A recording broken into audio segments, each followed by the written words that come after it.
homa creates such a wonderful smell. What we use is pure herbs. That is why this smell is so beautiful. We used 108 herbs. If you have cold or anything, just smell this air. That's enough. It will completely be healed. This temple, puja, rituals, all these things are my entertainment, my passion. So I put lot of energy and time. That is my like my entertainment. There are some of the murtis I personally carved. If you see our Dakshinamurti under the banyan tree, that Dakshinamurti and Los Angeles Venkateshwara, both murtis, the face I carved personally. I spent little time on this. Even our Anandeshwara face, I made the model personally. This is not carved, it is made out of metal, our Anandeshwara. But the face, they will make a mold out of wax. I personally did that. I spent a lot of time in this temple, puja, ritual things and taking care that things are very pure and authentic. This smoke is very good.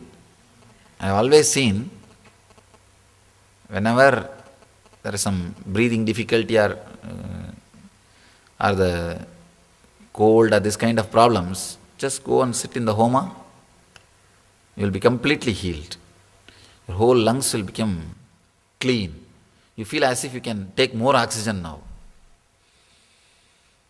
In this there is a Gauri Shankha, means the big Rudraksh, the Shiva and Parvati together, that Rudraksh is there inside.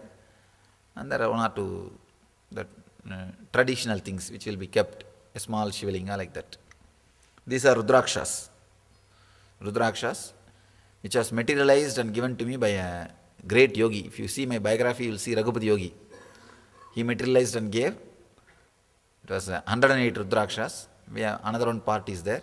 Here only I am wearing, I think 30 or 30 or I don't know, you can count.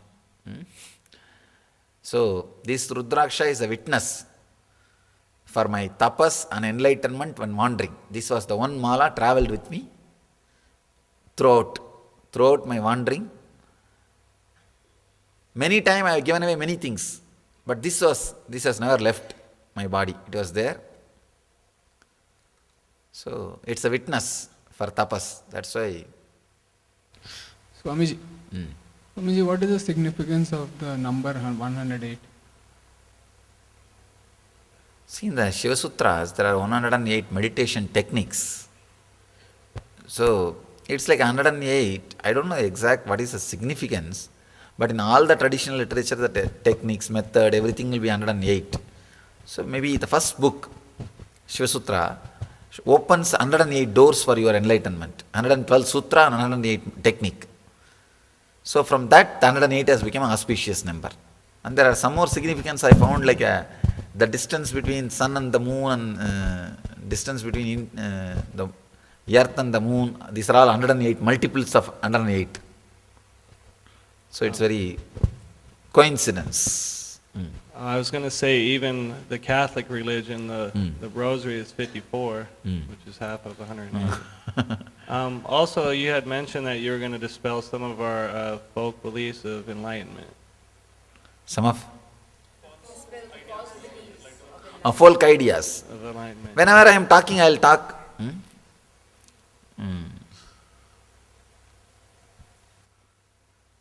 I can say miracles itself is a folk idea of enlightenment. That see, only if you have the materializing or that kind of power, you are enlightened doesn't mean. The powers are not directly related to enlightenment. Sometimes you may have enlightenment, not have powers. Powers may not express to you. Sometimes you may have power but not enlightenment. Sometimes you may have enlightenment and power both together. You may decide not to express. Any kind. So that is not a scale. These kind of folk ideas. Going towards the fire when we were gonna throw the, I don't know the name. What is that? The durva, when we were going to the fire. I experienced the same, like when you do the energy darshan from the fire, it was like very alive. It's intense energy in the form of fire. The mantras are chanted and the master's energy is invoked. Swamiji, can a normal person have Narmada Shivalinga or any Shivalinga Yes, at home? why not? Without doing any puja? No need. Shivalinga Anything blessed by the enlightened master doesn't need a puja. They became independent intelligence. So it doesn't require everyday puja.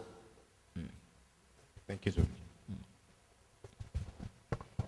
See, our deities also doesn't require everyday puja because they are Swayambhu. Our main deity is Swayambhu, uncarved. It doesn't need everyday puja. For our satisfaction we do. That's all. It doesn't require everyday puja. The big temples like temples where the enlightened masters have put energy. Pratishta is done by an enlightened master.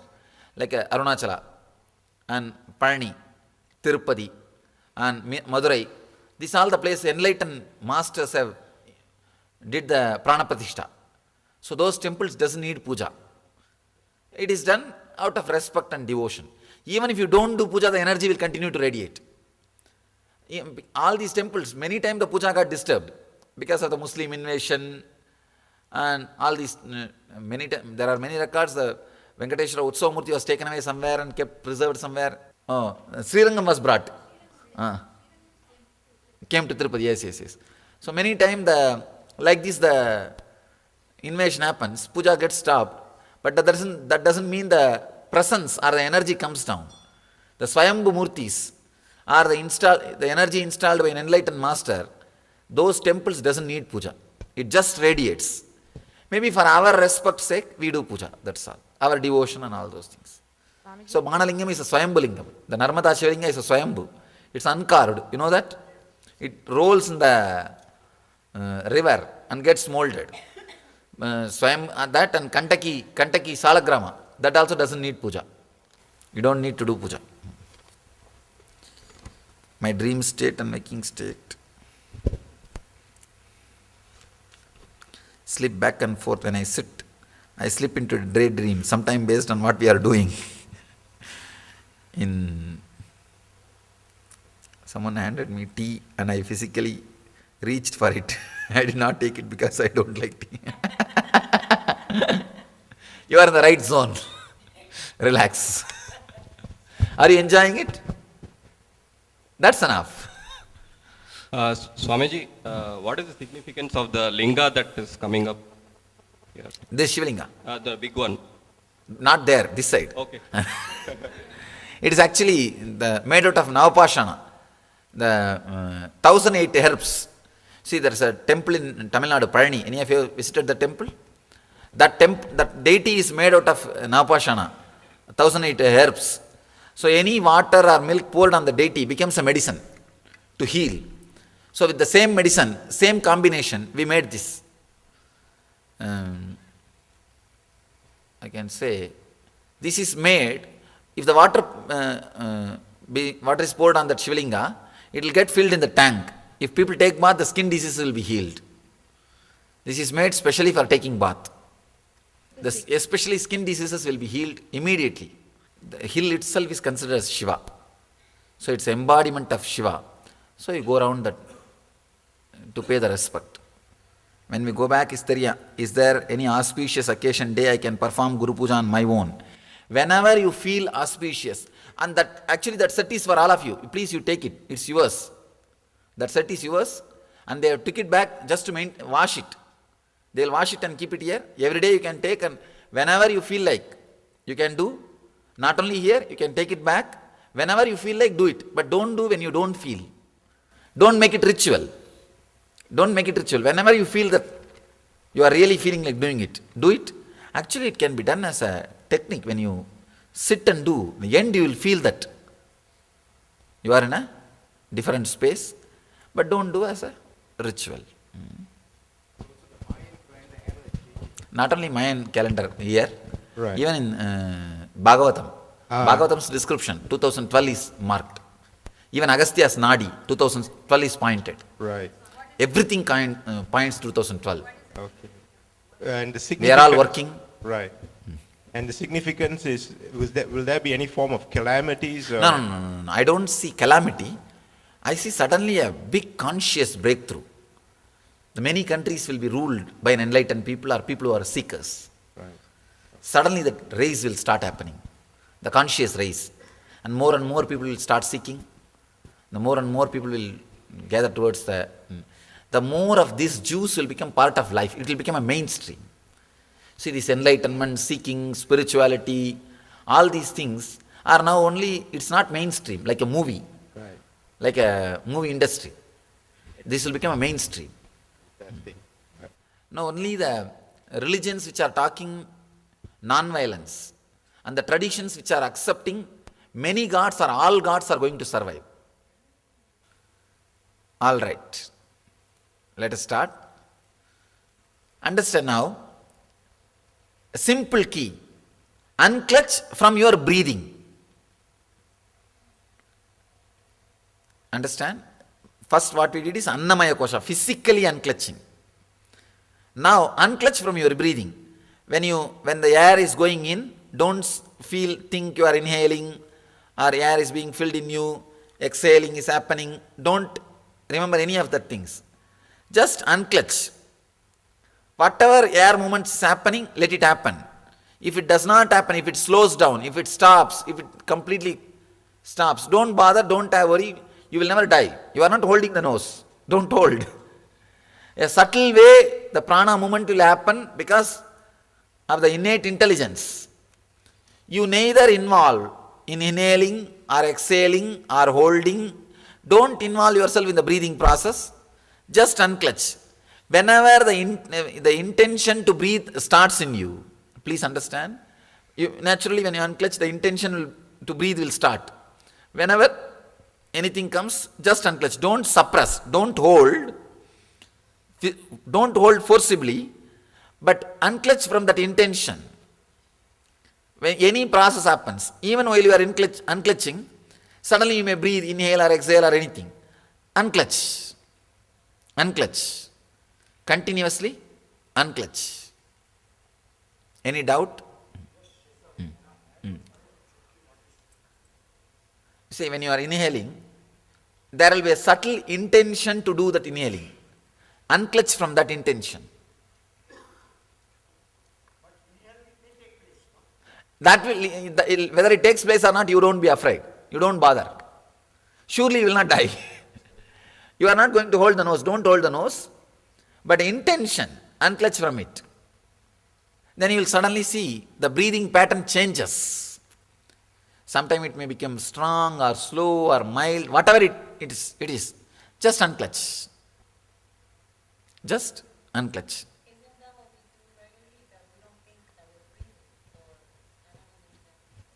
Now put your awareness on breathing and do the unclutching. See, now you are learning the unclutching in a different way.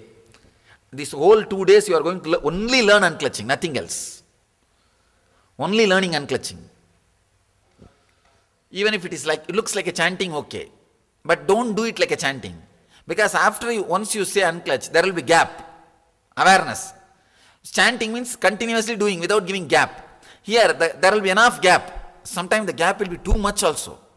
Even for 2-3 minutes, you may not even need to remember that unclutching. That peace will continue to prevail, exist. Swamiji, is it like witnessing your own breathing? Watching the breathing from the outside? No, not even watching. Watching means just letting it happen. I am telling unclutch. There will be change in the breathing pattern. Repeat whenever the intention to inhale or exhale or hold, any intention comes related to breathing, unclutch. During the session on Pranamaya Kosha, my respiratory rate showed remarkably, slowed remarkably. I became aware of my heartbeat. This is not palpitation as the heart rate was normal. This awareness of heartbeat has been there for the last 2 years. After the session, I felt my TPS has dropped and stayed low for a long time. Is this okay, Swamiji? You are right. Wonderful. So many things you will become aware. You will become aware of even blood flow.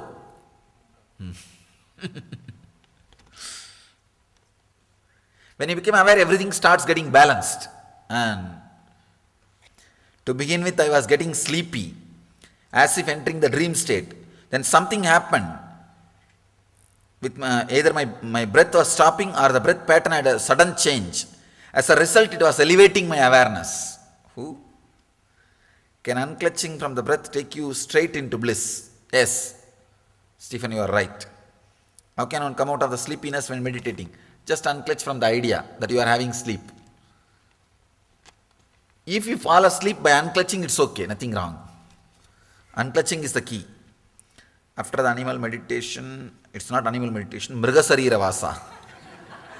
Mriga Sarira. You live in the Mriga Sarira. Suddenly during unclutching, during breathing unclutching, suddenly I noticed the different eyes watching breathing. It was so clear, this experience, that actually surprised me. It was also very strong feeling of the eye, almost physical with no physical boundaries. And then I lost it. You are right. You had a breakthrough. Who put the question? You had a breakthrough. When I got the Shivameru in 2007, I was told that puja must be performed daily. The only requirement that came with it. Yes, see, if you got the puja meru, prajna, you should do it. You see, meru and all is a created form, so it has to be worshipped. Anything natural only doesn't need. No doubt it has been a huge blessing for us. Even on a day when it began as a ritual, it ended as seva. The one who sat for puja was not the one who get up from the asana. Thank you for being with me in this way. Yes, it means you are doing right puja.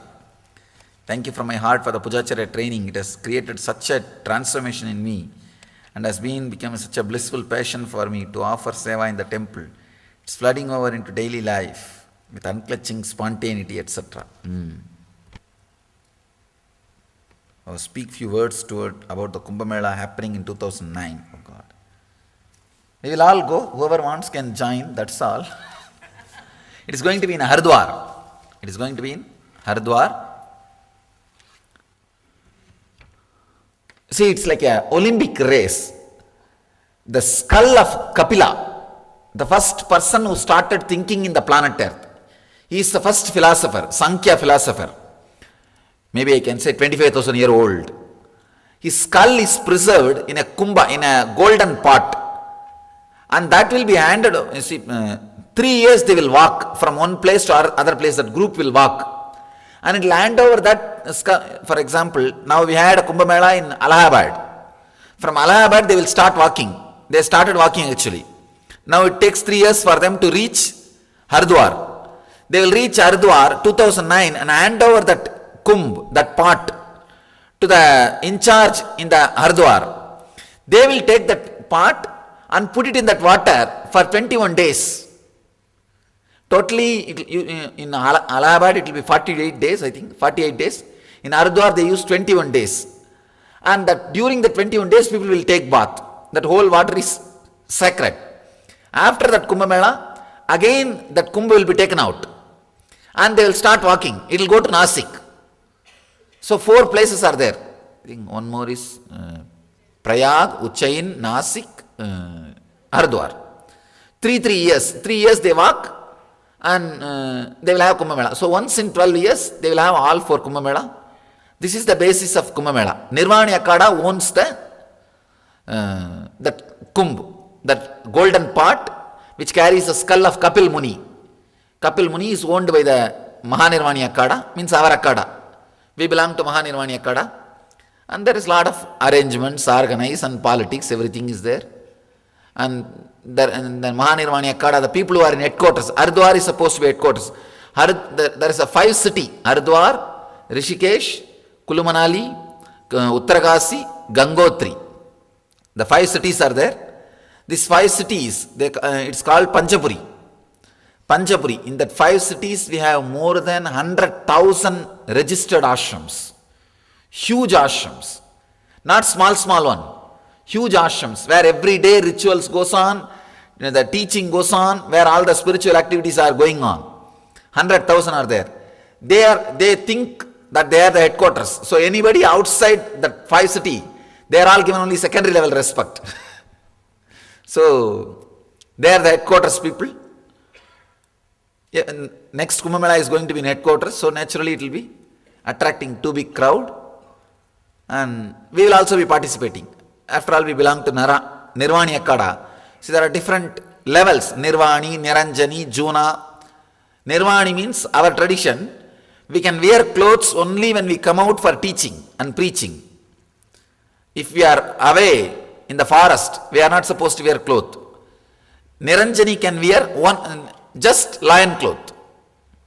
And Juna can wear single piece. Like that there are traditions. And there are Mahavagyas, different ways of teaching, learning. All those differences are there. Each Akada has a deity. And there is a huge Vaishnava Parampara. They are called Bairagis. And Ramayats, Lingayats, and Jatadaris. These are all different titles. Different groups. And Nirvani is supposed to be very famous for their spiritual power and austerity and the academic excellence, the intellectual excellence. And Niranjani is supposed to be very famous for protecting the Dharma. They entered into fight and all when the Muslim invasion happened. They were protecting the country. Juna Akada is very athletic. They do all kinds of gymnastic things like walking with the thorny shoes, lying on the thorns, and all kinds of tapas they do. There's one more CD. I told these guys, now it is ready. Maybe tomorrow, day after tomorrow, I will tell them to show, which is a broader version, which shows lot more details. This is an edited version which was published for outside. We have a broader version. Maybe you can see people sitting and doing Panchatapas. Here you saw only 1 or 2 glimpses. We'll see a lot more. So, they are very famous for this athletic things. And each Akada is popular for something. They do all kinds of things, and above all, the Jain Akadas are very popular for feeding the whole Kumbh Mela. See, in 40 days, maybe I think the floating population is 40 million, I was telling. But total crowd gathers on the main Snan day, main bath day, holy bath day is 91 million. 80% of the food is supplied by Jain Akadas. Jains have that great quality. And you do not know, you see, don't think they feed means they feed like they ill-treat you. Or they just do it like that. No. All the rich ladies, they themselves will come and sit and cook. I have seen, per day they make 1,000,000 rotis. Some 600, 700 ladies will be sitting, the old ladies, para, like a machine. Taka. They will make the aloo is the potato and onion. They will cut and cook and mix it, make a ball. 10 roti and 1 ball, they will hand over. People will be standing in queues and they will have something like 20,000 counters. You should see, only then you can believe. 20,000 counters they will have. And millions of rotis will be made. I saw that aloo gudon, that itself is almost like a hill. Where the thousands of people are sitting and peeling the potato. And it's unimaginable. Jains take care of that feeding. They have a great quality of that giving food. Anybody from that community? They do a real good job. In Haridwar Kumbh Mela and Allahabad Kumbh Mela or Ujjaini or Nasik or any Kumbh Mela, they do a great job.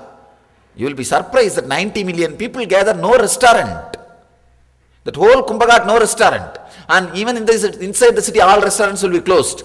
They are not allowed to sell the food for that 48 days. Either give free or shut down. No sales. It's a tradition.